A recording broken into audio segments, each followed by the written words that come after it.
Motorcycle रुको रुको रुको, बाइक को साइड करो। हाँ की हुआ जी, बोलिए। होगा कुछ, चेकिंग चल रहा है और क्या। तो चेकिंग चल रहा है तो नहीं दिख रहा है, हेलमेटवा तो पहनले है। ससुराल जा रहे हैं, मूड खराब मत करिए। ससुराल जाओ चाहे जनकपुर जाओ, हमको उससे क्या मतलब है। गड़िया का किस्त फेल है, उसका किस्त कौन देगा। हल्ला देखी ए सर, आज लगो रॉन्ग नंबर लग गलो। हमार गाड़ी किस्त वाला नहीं है, ये हमार दहेजुआ गाड़ी है। एकर कौन किस्त हो रही थी जी? 10-20 कमाई का धंधा बना ले लो। प्रशासन से बदतमीजी करता है, दिखाए 20 का पीस किस्त फेल है। अल्लाह, तोहरा अगर नहीं विश्वास है को ने तो अल्लाह हमार कन्हैया से पूछला। आए हो ये गाड़िया दहेज में मिलले है? हाँ जी, दहेज में तो मिलबे कई है।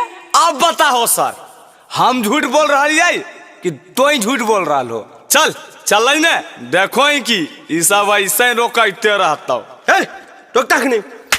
अरे मार कर रहे हैं सर, मारने पीटने से कुछ सॉल्व होगा। रुकिए, हम अपना ससुर को फोन लगा रहे हैं।